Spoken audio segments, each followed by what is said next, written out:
Hello friends, Pankaj Bhardwaj channel में आपका एक बार फिर बहुत बहुत स्वागत है। हम फिजिकल केमिस्ट्री की सीरीज में बात कर रहे थे गैसेस स्टेट की, और मेरे पिछले वीडियो में मैंने आपको बैरोमीटर्स के प्रेशर कैलकुलेशन के बारे में बताया था। आज से हम स्टार्ट करने वाले हैं लॉज ऑफ गैसेस। गैसेस किन लॉज को फॉलो करती है, और उसमें सबसे पहले मैं लेने वाला हूं सबसे important Boyle's law. According to Boyle's, if the amount of gas is constant at constant temperature, volume is inversely proportional to its pressure और pressure is inversely proportional to its volume। अगर गैस की amount fix रखी जाए और temperature भी fix रखा जाए तो जैसे जैसे प्रेशर बढ़ाया जाता है वैसे वैसे वॉल्यूम में क्या होती है, कमी आती है, डिक्रीज आती है। आइए इस छोटे से एक्सपेरिमेंटल सेटअप से हम समझते हैं। मेरे पास पिस्टन में गैस कंपाइल थी, इसका मास फिक्स ही है, पता ही, टेम्परेचर भी कांस्टेंट है, तो जब इस पे प्रेशर P था तो इसका वॉल्यूम मेजर किया गया V। जैसे ही प्रेशर बढ़ाकर 2P कर दिया गया, वॉल्यूम मेजर करने पर वॉल्यूम कितना मिला, V/2। और जैसे ही प्रेशर बढ़ा के 3 टाइम्स कर दिया गया इनिशियल का, तो वैसे ही वॉल्यूम इनिशियल वॉल्यूम का 1/3 हो गया। इसका मतलब हर कंडीशन में गैस के प्रेशर और वॉल्यूम का प्रोडक्ट कांस्टेंट रहेगा। यू कैन सी प्रेशर और वॉल्यूम P और V थे, प्रोडक्ट कितना था, PV। जब प्रेशर 2P कर लिया गया तो वॉल्यूम हो गया V/2, ये प्रोडक्ट भी PV। जब प्रेशर 3 टाइम्स कर लिया गया, V हो गया 1/3, ये भी PV। यानी कि मैं क्या रूल बना सकता हूं, पहली बात, volume of gas is inversely proportional to its pressure, and secondly the product of pressure and volume of a gas of constant mass at constant temperature remains constant. आइए इसके मैथमेटिकल एक्सप्रेशन के बारे में बात करते हैं। आइए हम बात करते हैं इसके मैथमेटिकल एक्सप्रेशन के बारे में, उसके बाद हम इसके इंपॉर्टेंट कर्व्स की बात करने वाले। अगर मैं बात करूं बॉयल्स लॉ की, तो बॉयल्स लॉ कहा गया P प्रोपोर्शनल टू 1/V। पर याद रखना है आपको, constant amount and constant temperature. तो P is equal to K/V। जब प्रोपोर्शनैलिटी का साइन हटाया जाता है तो K आ जाता है, क्रॉस मल्टीप्लाई करूंगा तो PV is equal to K आ जाएगा। यानी कि PV का प्रोडक्ट किन्हीं भी कंडीशंस में क्या रहेगा, कांस्टेंट रहेगा। यानी कि P1 V1 किसी फर्स्ट कंडीशन में P और V का product is equal to P2 V2 किसी सेकंड कंडीशन में P और V के प्रोडक्ट के क्या रहेगा, बराबर रहेगा। इसको हम बोलते हैं बॉयल्स लॉ। अब बॉयल्स लॉ को समझने के लिए हम बड़े इंपॉर्टेंट कर्व्स की बात करेंगे जो कि बॉयल्स लॉ को जस्टिफाई करते हैं। आइए, curves based on Boyle's law. तो बहुत इंपॉर्टेंट कर्व्स हैं जिस पर बेस्ड होता है बॉयल्स लॉ। तो हम बात करने वाले हैं इसके इंपॉर्टेंट कर्व्स के बारे में। तो सबसे पहले मैं बनाने वाला हूं first curve in between pressure and volume. हम जानते हैं P प्रोपोर्शनल टू 1/V, यानी कि जैसे जैसे प्रेशर कम होगा वॉल्यूम क्या होगा, इंक्रीज होगा। तो जैसे जैसे प्रेशर डिक्रीज होगा वैसे वैसे गैस का वॉल्यूम क्या होगा, इंक्रीज होगा। तो इस तरह का जो कर्व मिलता है, इस कर्व को रेक्टेंगुलर हाइपरबोला कर्व कहा जाता है। इस कर्व को रेक्टेंगुलर हाइपरबोला कर्व कहा जाता है। तो P और V के बीच का जो कर्व आता है वो रेक्टेंगुलर हाइपरबोला होता है। सेकेंड कर्व की बात करता हूं। अगर कोई मुझे कहेगा कि P और 1/V के बीच का कर्व किस तरह का आएगा, तो मैं अच्छे से जानता हूं P प्रोपोर्शनल टू 1/V। बेटे y एक्सिस पे मैंने P को लिया हुआ है और पूरे 1/V को मैंने x एक्सिस पे लिया हुआ है, तो ये दोनों तो प्रोपोर्शनल हुए, y प्रोपोर्शनल टू x। और जितने भी प्रोपोर्शनैलिटी वाले कर्व्स आते हैं वो आते हैं straight line passing through origin. इन कर्व्स को हम क्या बोलते हैं, इन कर्व्स को बोलते हैं हम straight line passing through origin. अब मैं बात करने वाला हूं थर्ड कर्व। थर्ड कर्व में आपसे पूछा हुआ है log P versus log V। log के कर्व किस तरह से मिलेंगे हमें, जरा छोटी सी डेरिवेशन देखिए। मैं जानता हूं P is equal to K/V है बेटे। तो अगर मैं दोनों साइड log ले लूं तो log P must be equal to log K/V। log P is equal to log K minus log V। log की प्रॉपर्टीज आपको आती हैं। log x अपॉन y को कैसे लिख सकते हैं, log x minus log y।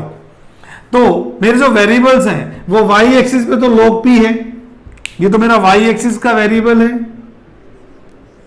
और एक्स एक्सिस में मेरे पास log v है, तो ये मेरा एक्स एक्सिस वाला वेरिएबल है। ध्यान से देखिएगा, इसका मतलब ये हुआ कि अगर मैं log v की वैल्यू 0 पुट कर दूं तो यहां पर आ गया मैं, ये रहा log v 0।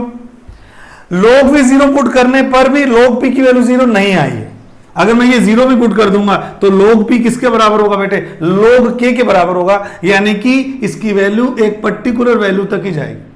मतलब अगर log v की 0 भी वैल्यू है तो log p 0 नहीं होगा, इसकी कुछ ना कुछ वैल्यू होगी, और ये जो वैल्यू होगी इस वैल्यू को मैं क्या कहूंगा, इस वैल्यू को मैं बोलूंगा log k। और इस वैल्यू को y एक्सिस पे जो वैल्यू आती है, जब x एक्सिस का वेरिएबल 0 हो जाता है तो इस वैल्यू को हम इंटरसेप्ट कहते हैं। उसके बाद जैसे जैसे log v की वैल्यू बढ़ती जाएगी, आप देख पा रहे हैं माइनस का साइन है, तो वैसे वैसे log p क्या होगा, डिक्रीज होगा लीनियरली, और डिक्रीज होते होते ये अल्टीमेटली यहां पर आकर 0 हो जाएगा। तो जिन कंडीशन में x एक्सिस का वेरिएबल 0 हो तो y एक्सिस के वेरिएबल को क्या बोलते हैं, हम इंटरसेप्ट बोलते हैं। इस कर्व को हम क्या बोलते हैं, ये कर्व है पॉजिटिव इंटरसेप्ट, ये कर्व है पॉजिटिव इंटरसेप्ट। और क्योंकि नेगेटिव स्लोप है, इसका नीचे गिर रहा है और नेगेटिव स्लोप वाला कर्व है, तो ऐसे कर्व को हम क्या बोलते हैं, कर्व वो positive intercept and negative slope. तो अगर आपसे कोई पूछेगा कि इसका इंटरसेप्ट कितना होगा तो log k होगा इसका इंटरसेप्ट। कोई आपसे पूछेगा स्लोप कितना होगा तो स्लोप -1 होगा, तो इसका इंटरसेप्ट है log k और स्लोप क्या -1। तो ये कर्व ऊपर से स्टार्ट होंगे, इंटरसेप्ट पॉजिटिव मतलब ऊपर से स्टार्ट होगा, और नेगेटिव स्लोप का मतलब नीचे जाएगा। अगर यहां प्लस लगा होता तो बेटे स्लोप हो जाता पॉजिटिव, तो ये ऊपर से स्टार्ट होता और ऊपर ही मूव करता, लेकिन यहां पर एक कर्व आएगा पॉजिटिव इंटरसेप्ट का और नेगेटिव स्लोप का। आइए कर्व नंबर 4 की बात करते हैं। कर्व नंबर आपसे 4 पूछा हुआ है पीवी वर्सेस पी। अब आप जानते हैं बच्चों पीवी तो कांस्टेंट ही है। अब आप मुझे बताइए पीवी का प्रोडक्ट तो हर केस में फिक्स ही रहेगा, तो कितना मर्जी मैं पी बढ़ा लूं पीवी की वैल्यू में कोई चेंज नहीं आएगा, तो पीवी का प्रोडक्ट क्या रहेगा, कांस्टेंट। तो इस कर्व को क्या बोलते हैं, straight line parallel to x axis. कई बच्चों को डाउट हो जाता है कि सर आप पी तो बढ़ा रहे हो, पीवी के अंदर एक मेंबर पी भी तो है, तो पी बढ़ेगा तो ये कर्व ऊपर जाना चाहिए। ऐसा होता नहीं, क्योंकि अगर बोयस लॉ लग रहा है तो पी जितना बढ़ेगा तो वी उतना ही कम हो जाएगा। मान लीजिए पी आपका डबल हो गया तो ऑटोमेटिकली वी क्या हो जाएगा, v/2, लेकिन प्रोडक्ट पीवी का क्या रहेगा, कांस्टेंट ही रहेगा। इसलिए कितना मर्जी पी बढ़ा लो पीवी का प्रोडक्ट क्या रहेगा, कांस्टेंट रहेगा। बिल्कुल ऐसे ही अगर मैं कर्व नंबर 5 की बात करूं तो भी ऐसे ही आएगा। अगर मैं पीवी को v के साथ भी प्लॉट करता हूं तो भी कांस्टेंट वर्सेस वेरिएबल का कर्व कैसा आता है, straight line parallel to x axis. तो ये 5 इंपॉर्टेंट कर्व हैं बोयस लॉ के।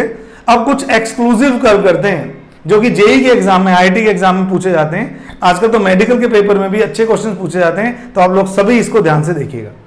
आइए अब मैं बात कर रहा हूं कर्व नंबर 6 की। मैं बात कर रहा हूं कर्व नंबर 6 की, किस तरह से हम इसको बनाएंगे, क्या क्या वेरिएबल आपको दिए हुए हैं। कई बार आपको इस तरह के कर्व भी पूछे जा सकते हैं। मान लीजिए मेरे से पूछा गया p/v वर्सेस 1/v²। अब ये थोड़े से एक्सक्लूसिव कर्व्स हैं, तो आप ध्यान से सुनिएगा भाई। ये कर्व थोड़े से अच्छे हैं, बढ़िया लेवल के हैं। तो 6 कर्व की बात कर रहा हूं। आपको अच्छे से पता है p = k/v।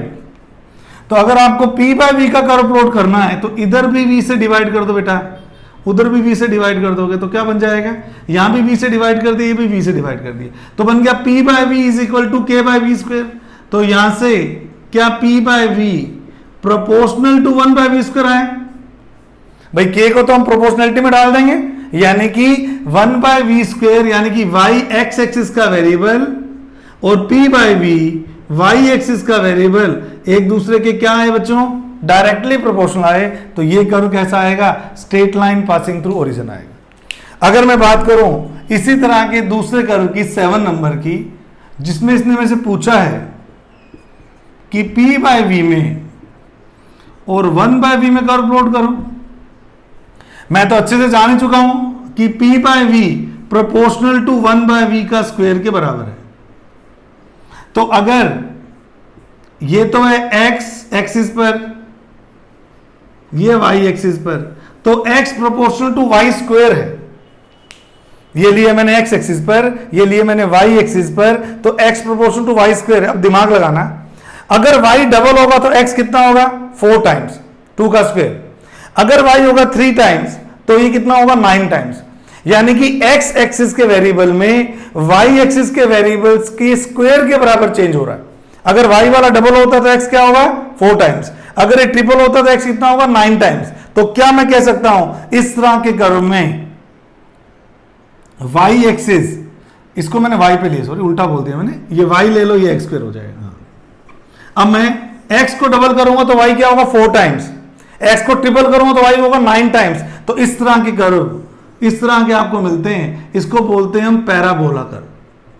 तो ये जो कर्व आएगा, ये कर्व कैसा आएगा बेटे, पैराबोला कर्व आएगा, क्योंकि मैंने y एक्सिस पे p/v लिया हुआ है और x एक्सिस पे 1/v लिया हुआ है। तो ये कर्व भी बड़ा इंपॉर्टेंट है। आइए इसी कड़ी में एक और बढ़िया कर्व देखते हैं। आपसे मान लीजिए पूछता है pv स्क्वायर वर्सेस v का कर्व। आप लोग जानते हो, आपका तो एक ही फॉर्मूला आता है, pv इक्वल टू k। तो अगर pv स्क्वायर ले रखा है तो इसको भी स्क्वायर कर दो, इसको v से मल्टीप्लाई कर दो, तो pv square equal to k into v हो गया। तो pv स्क्वायर क्या हो गया बेटे, pv स्क्वायर v के प्रोपोर्शनल हो गया। तो ये कर्व भी कैसा आएगा, straight line passing through origin. तो वेरिएबल कुछ भी ले लेगा वो, आपको बस अपना रूल याद रखना है कि मैं किस बेस पर आंसर करूंगा। मैं करूंगा pv इक्वल टू कांस्टेंट के बेस पर अपने सारे कर्व प्लॉट करने वाला हूं। आइए अब मैं कुछ कर्व और बता रहा हूं आपको, 9 एंड 10 नंबर, कुछ कर्व और देखते। ये आप ट्राई करिएगा। इस बार आपको वेरिएबल दिया हुआ है, 9 नंबर कर्व की बात कर रहा हूं, p/v वर्सेस p स्क्वायर। आपको बताइए pv इक्वल टू कांस्टेंट, यहीं से शुरू करता हूं सारे कर्व। इसने आपको कर्व पूछा है कि y एक्सिस पे तो दिया हुआ है p/v और x एक्सिस पे दिया हुआ है p स्क्वायर। तो मैं pv इक्वल टू कांस्टेंट जानता हूं। बताइए इसको p/v बनाने के लिए क्या करना पड़ेगा। आप कहेंगे सर इसको p/v बनाने के लिए v स्क्वायर से डिवाइड करना पड़ेगा। तो दोनों साइड अगर मैं v स्क्वायर से डिवाइड कर दूं, सही है, कोई दिक्कत नहीं। तो ये क्या बन गया, ये बन गया p/v, मेरा वेरिएबल आ गया, दैट इज k/v स्क्वायर। मैं अच्छे से जानता हूं कि v प्रोपोर्शनल टू 1/p अगर होता है तो v स्क्वायर 1/p स्क्वायर के इनवर्सली प्रोपोर्शनल होगा। तो 1/v स्क्वायर की जगह क्या कर सकता हूं, क्या मैं 1/v स्क्वायर की जगह p स्क्वायर लिख सकता हूं, क्योंकि 1/v और p एक दूसरे के प्रोपोर्शनल है। तो इस एक्सप्रेशन में pv is equal to kp square हो जाएगा। भाई 1/v स्क्वायर की प्रोपोर्शनलिटी p स्क्वायर के साथ में, यानी कि pv proportional to p square. तो p स्क्वायर के अगर प्रोपोर्शनल है तो ये कर्व भी कैसा आएगा बेटे, स्ट्रेट लाइन वाला कर्व भी आएगा। इस तरह से किसी भी तरह के कर्व आपसे पूछे जा सकते हैं। बस आपको रूल याद रखना है कि बोयल्स लॉ का मतलब pv इक्वल टू कांस्टेंट होगा। इस इक्वेशन के बेस पर जो मर्जी वेरिएबल डाल देगा, कर्व आपसे पूछे जा सकते हैं। कर्व्स की जहां तक सवाल है, एक क्वेश्चन और, 10 का मैंने बोला था 10 कर्व आपसे पूछूंगा, एक क्वेश्चन और दे रहा हूं। मान लीजिए आपसे पूछता है p/v वर्सेस 1/p स्क्वायर। तो जो प्रोपोर्शनलिटी में आ रहा है स्ट्रेट लाइन, क्या इनवर्सली प्रोपोर्शनलिटी में रेक्टेंगुलर हाइपरबोला नहीं आएगा क्या। तो इस तरह से आप ये सारे कर्व्स स्टडी कर सकते हैं। ये मैंने 10 कर्व्स आपको बॉयल्स लॉ से रिलेटेड बताए हैं। कितने मर्जी टाइप के कर्व्स बन सकते हैं, आपको थीम नहीं छोड़नी, वो थीम आपको पकड़ के रखनी है। अब मैं बात कर रहा हूं कि इन कर्व्स पर बेस्ड और किस तरह के क्वेश्चन आपसे पूछे जा सकते हैं। आइए अब मैं बात कर रहा हूं इन कर्व से रिलेटेड और कौन कौन से क्वेश्चंस आपसे पूछे जा सकते हैं। तो सबसे पहले मैं क्वेश्चन डिस्कस कर रहा हूं कि आपको क्वेश्चन दिया हुआ है, एक कर्व दिया बेटे, ये कर्व दिया हुआ है p वर्सेस 1/v और आपको इस तरह की 3 लाइंस पासिंग थ्रू ओरिजिन आपको दे रखी है। ये कह रखा है T1 टेम्परेचर पर कर्व है, ये वाला, ये कर्व T2 टेम्परेचर पर है और ये कर्व T3 टेम्परेचर है, यानी कि इस पूरी लाइन के दौरान टेम्परेचर कांस्टेंट है, इसके दौरान भी कांस्टेंट है, इसके दौरान भी कांस्टेंट है, लेकिन तीन अलग अलग कंडीशन में डिस्कस करना चाह रहा है। आपसे पूछ रहा है find relationship between T1, T2 and T3। Find relationship का मतलब ये पूछ रहा है कि T1, T2, T3 में कौन बड़ा है कौन छोटा है। तो इस क्वेश्चन को मैं तीन तरह से डिस्कस करूंगा आपके सामने, मेरी बात ध्यान से सुनिएगा। सबसे पहले मैं क्या कर रहा हूं, सबसे पहले मैंने आपको फॉर्मूला बताया तो मैं फॉर्मूला की बात करता हूं। मैं जानता हूं PV = K होता है। कभी भी आपसे टेम्परेचर कई सारे दे के क्वेश्चन पूछा जाए और उनकी कंपैरिजन पूछी जाए कि बताइए टेम्परेचर किस ऑर्डर में होंगे, तो PV = K तो मैं बोयस लॉ लगा रहा हूं। मेरे को हमेशा दिमाग में यह भी रखना है कि अल्टीमेटली PV किस किस के बराबर होता है, PV nRT के बराबर होता है। हालांकि आइडियल गैस इक्वेशन है, ये मोल कॉन्सेप्ट में भी हमने सीखी हुई है और आगे मैं इसकी डेरिवेशन भी बताऊंगा आपको, लेकिन फिलहाल मेरे को दिमाग में है कि PV = nRT है। अगर मैं इन दोनों इक्वेशन को कंपेयर करूं, अगर मैं कहता हूं PV = K और मैं कहता हूं PV = nRT, तो यहां से साफ दिख रहा है बेटे nRT = K के बराबर है। अगर गैस की अमाउंट कांस्टेंट और R गैस कांस्टेंट फिक्स है, तो याद रखना K जो होता है वो T के प्रोपोर्शनल होता है। यानी कि आप जानते हैं अगर P = K/V में y एक्सिस पे P है और 1/V x एक्सिस पे है, तो इस कर्व को मैं y = mx से डिनोट कर सकता हूं। भाई आप जानते हैं ये वेरिएबल y एक्सिस पे है और 1/V ये वेरिएबल x एक्सिस पे है, तो ये क्या होता है, कर्व का स्लोप होता है बेटे। इसको हम क्या बोलते हैं, कर्व का स्लोप। आप कहेंगे स्लोप क्या होता है, स्लोप ये होता है। मान लीजिए मेरे पास दो लाइंस हैं, तो ये θ1 पहली लाइन का स्लोप हुआ बेटे, ये θ2 दूसरी लाइन का स्लोप हुआ, और इस डायग्राम से मुझे पता लग रहा है सेकंड लाइन का स्लोप बड़ा है फर्स्ट लाइन से, यानी कि मैं कह सकता हूं सेकंड लाइन का स्लोप अगर बड़ा है फर्स्ट लाइन से, तो मैं कह सकता हूं कि सेकंड लाइन का जो टेम्परेचर होगा या K होगा वो फर्स्ट लाइन के K से बड़ा होगा, और अगर K बड़ा होगा तो उसका कोरस्पोंडिंग T भी क्या होगा, बड़ा होगा। तो मैं क्या बोल सकता हूं, मैं बोल सकता हूं कि slope K proportional to T है। तो आप देखना इधर, इसको मैं θ1 कह देता हूं, इसको मैं θ2 कह देता हूं और इसको मैं θ3। क्या आपको पता लग रहा है किसका स्लोप ज्यादा है किसका स्लोप कम है? जो लाइन जितनी वर्टिकल होती जाती है कर्व में, ये मान लीजिए y विद x एक्सिस है, ये लाइन जितनी वर्टिकल होती जाएगी उतना ही स्लोप ज्यादा होता जाएगा। पैरेलल लाइन का स्लोप 0 होता है और फुल वर्टिकल लाइन का स्लोप इनफाइनाइट होता है। तो लाइन जिस तरह से ऐसे उठती जाएगी ऐसे हम क्या मानते हैं कि स्लोप बढ़ता जा रहा है। तो क्या मैं ठीक कह रहा हूं कि θ1 तो सबसे कम है, उसके बाद है θ2 और उसके बाद क्या है θ3। तो मैं 100% कह सकता हूं कि स्लोप अगर ये ज्यादा है तो T1 से बड़ा होगा T2 और T2 से बड़ा क्या होगा T3। तो मैं इन लाइंस के स्लोप मेजर करके भी बड़े आराम से टेम्परेचर को कंपेयर कर सकता हूं। जो लाइन जितनी वर्टिकल है उसका स्लोप उतना ही ज्यादा है तो उसके कॉरेस्पॉन्डिंग टेम्परेचर हाईएस्ट हुआ, और जो लाइन जितनी नीचे है या स्लोप जिसका कम है उसके कॉरेस्पॉन्डिंग टेम्परेचर क्या हुआ, सबसे कम हुआ। तो पहला तरीका तो होता है आप स्लोप देख के चेक कर सकते हो। जिन स्टूडेंट्स को कर्व्स की ज्यादा आइडिया नहीं होता है तो मैं उसके लिए दो और तरीके मेरे पास में, मैं इनको कंपेयर कर सकता हूं। आइए, अगर मैं स्लोप के तरीके की बजाय इस क्वेश्चन को एक और तरह से सॉल्व करना चाहूं तो मैं किस तरह से करूंगा, आइए देखते हैं। वापस वही कर्व, वापस वही T1, T2, T3 लिख लीजिए, वापस वही कर्व। ये बेटे 1/V है, ये P है और तीन लाइंस आपको दी हुई थी, ठीक है। ये T1 टेम्परेचर पे कर्व था, ये T2 टेम्परेचर पे कर्व था, ये T3 टेम्परेचर पे कर्व था। हमसे पूछा T1, T2, T3 का बताओ, तो मैं काम करता हूं, मैं क्या करता हूं y एक्सिस पर एक लाइन खींच लेता हूं। इस लाइन में थर्ड लाइन को यहां काटा है, सेकंड लाइन को यहां काटा है, फर्स्ट लाइन को यहां काटा है, तो उसके कॉरेस्पॉन्डिंग 1/V की वैल्यू निकाल लेते हैं। मेरी बात ध्यान से सुनना बच्चों, ये यूं जाने पर 1/V की वैल्यू बढ़ रही है, यानी कि इसको मैं फर्स्ट बोल देता हूं बेटे, इसको सेकंड बोल देता हूं, इसको थर्ड बोल देता हूं। तो क्या आप एग्री कर रहे हो कि 1/v की वैल्यू फर्स्ट के लिए सबसे ज्यादा है, 1/v की वैल्यू सेकंड के लिए उससे कम है, और 1/v की वैल्यू थर्ड के लिए सबसे कम है। भाई यूं जाने पर 1/v बढ़ रहा है तो सबसे ज्यादा 1/v किसके लिए होगा? 1 के लिए, फिर 1/v2, फिर 1/v3।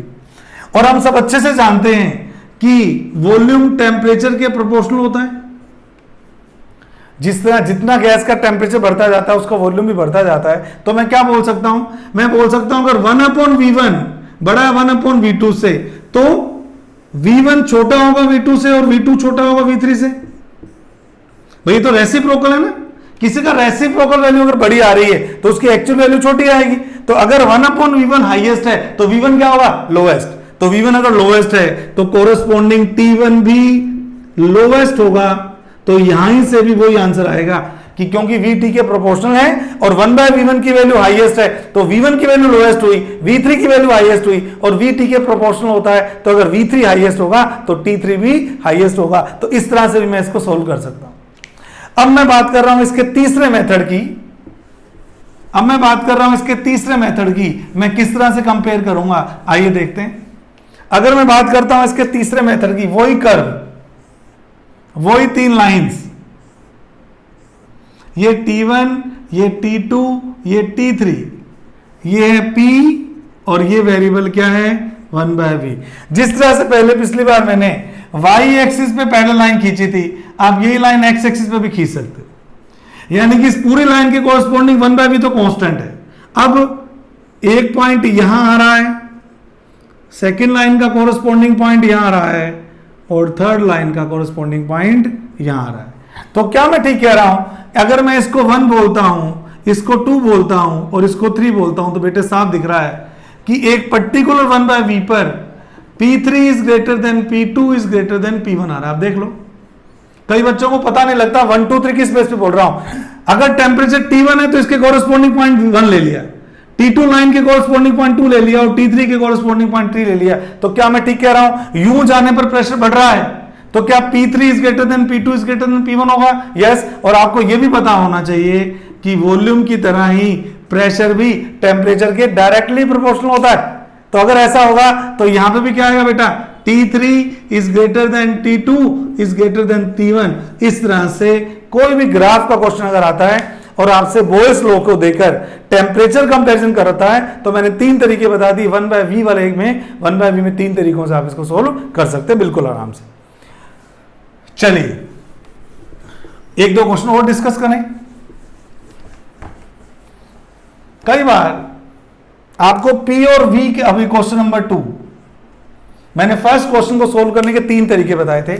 इस बार आपको दे रखा है इसने P और V का कर्व डायरेक्ट, और आपको अच्छे से आता है कि P/V का कर्व इस तरह से रेक्टेंगुलर हाइपरबोला वाली शेप में आता है।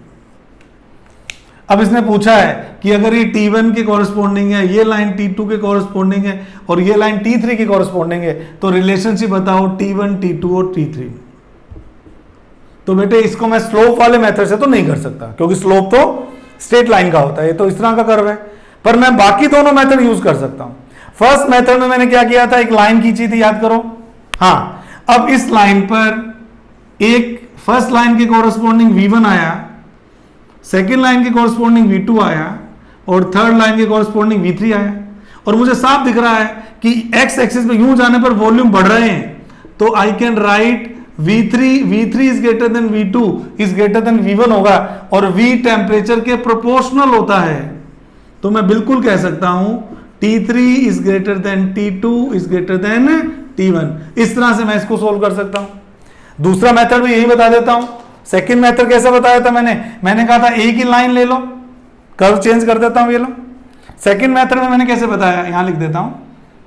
कर्व वही है बेटे, ये T1 के कॉरेस्पॉन्डिंग, ये T2 के कॉरेस्पॉन्डिंग, ये T3 के कॉरेस्पॉन्डिंग, ये कर्व है P वर्सेस V का। तो सेकंड मेथड मैंने क्या बोला था? एक वर्टिकल लाइन खींच लो।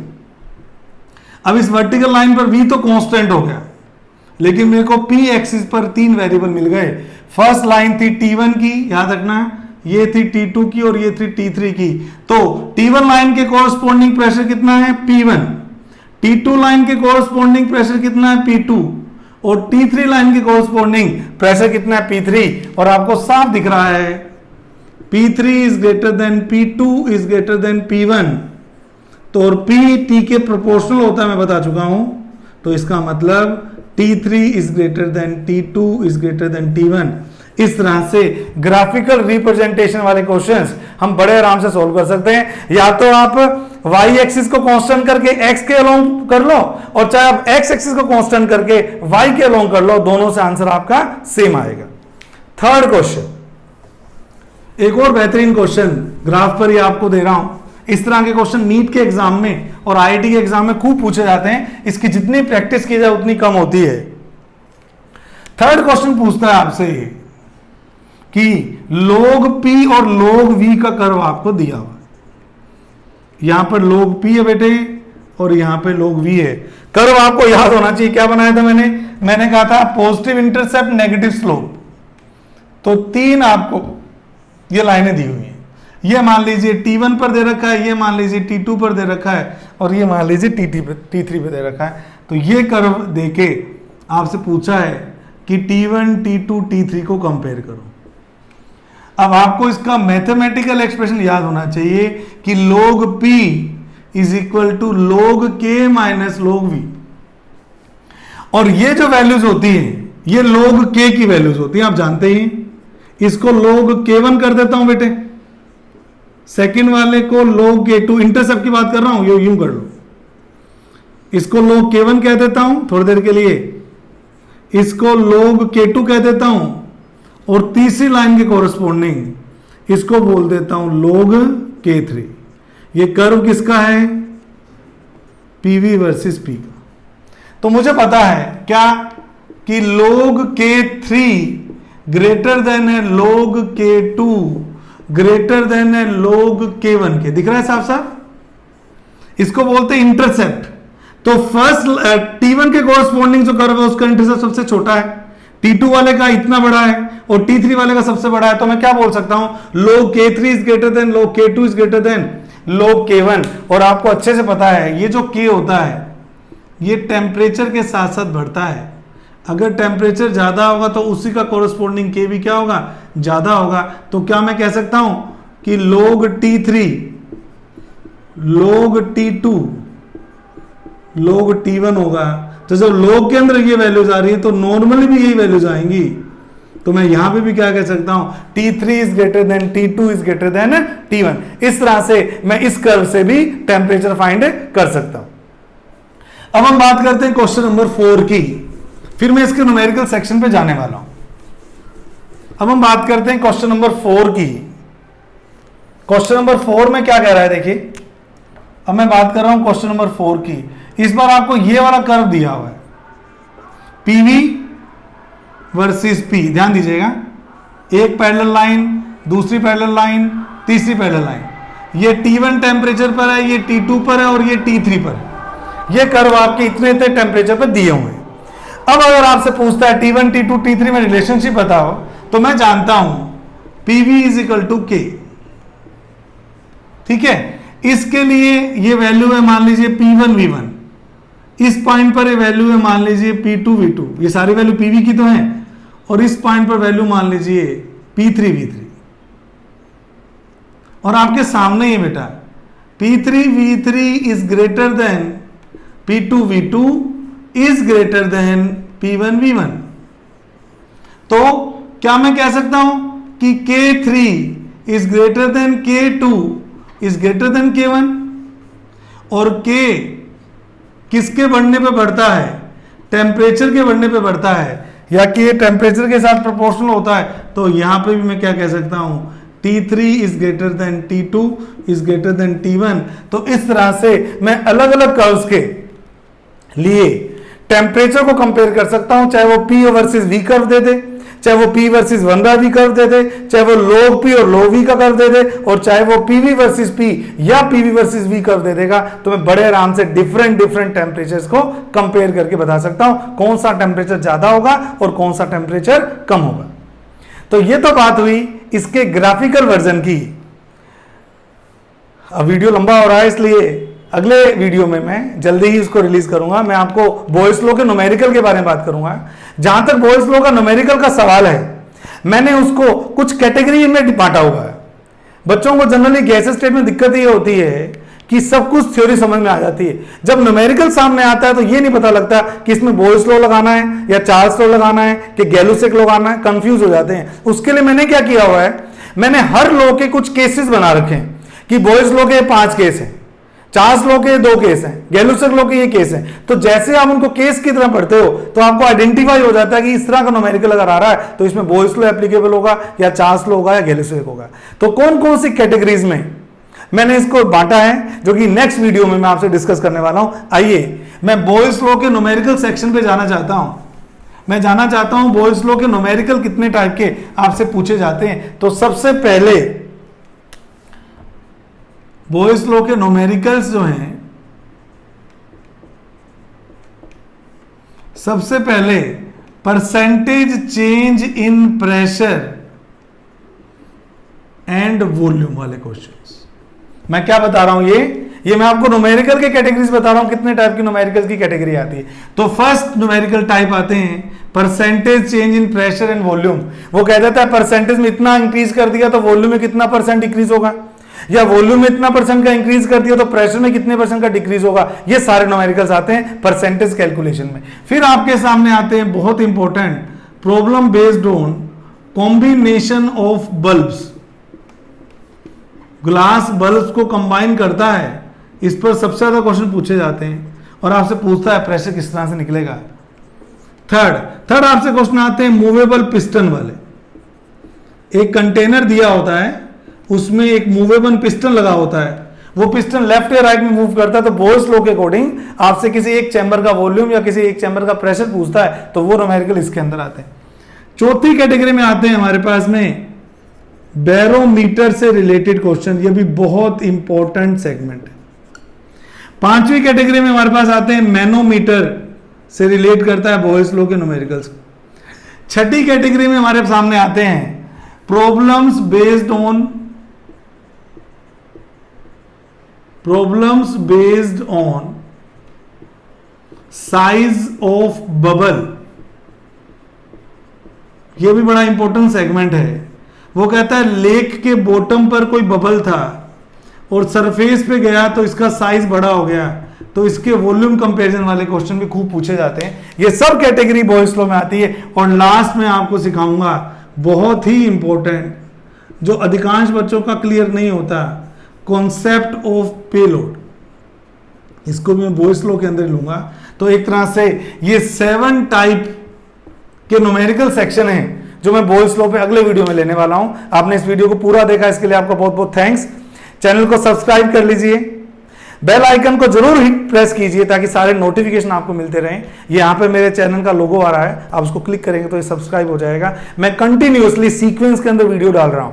पहले मैंने मोल कॉन्सेप्ट पे वीडियोस डाले थे 11th क्लास के टॉपिक में, फिर मैंने गैसेस स्टेट के स्टार्ट किए। 12th क्लास में फिजिकल की अलग सीरीज चल रही है, ऑर्गेनिक की अलग सीरीज चल रही है। फिजिकल की सीरीज में इलेक्ट्रोकेमिस्ट्री रनिंग है और ऑर्गेनिक की सीरीज में आपका रिएक्शन मैकेनिज्म रनिंग है। तो अगर आपके पास केमिस्ट्री सीक्वेंस से पढ़ने का कोई और सोर्स नहीं है तो आप बिल्कुल बिंदास होकर मेरे चैनल को सब्सक्राइब कीजिए। आपको continue topic wise sequence wise video मिलने वाले हैं। पूरे वीडियो देखने के लिए आपका बहुत बहुत धन्यवाद। Thank you so much.